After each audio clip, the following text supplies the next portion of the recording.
તો બિરસા આર્મી સંગઠન તરફથી આપ સૌને વિશ્વ આદિવાસી દિવસની ખૂબ ખૂબ શુભકામનાઓ।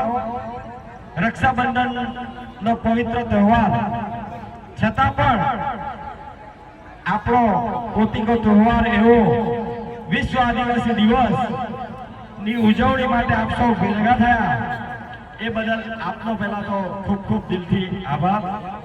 પંકજભાઈ ઘણી વાતો કરી, મારું નામ પણ પંકજ છે અને એમનું નામ પણ પંકજ છે, એટલે ડબલ પંકજ કહેવામાં આવે છે અમને તો।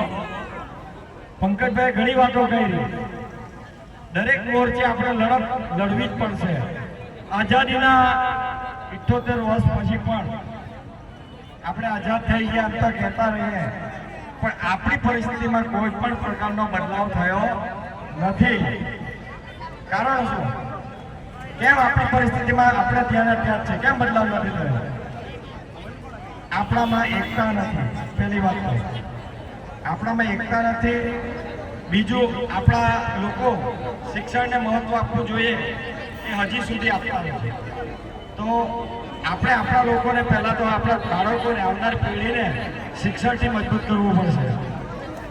ડગલે ને પગલે આપણા પર પડકારો ઊભા જ છે, એક કરો ત્યાં બીજું ઊભું જ છે।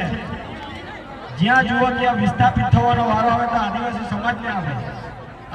આદિવાસી સમાજની જ્યાં વસ્તી હોય એ જ એરિયા, એ જ વિસ્તાર વિકાસના નામે છીનવી લેવામાં આવે, વિકાસના નામે આદિવાસીને વિસ્થાપિત કરવામાં આવે।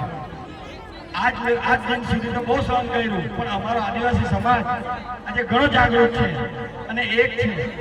તો હવે સરકાર પણ ચેતે કે આવનારા દિવસોમાં આદિવાસી સમાજને એટલા નમાલા પણ નહીં ગણે કે અમે આજે એટલા સક્ષમ થઈ ગયા છે કે અમારા હક અધિકાર શું છે એનાથી વાકેફ છે।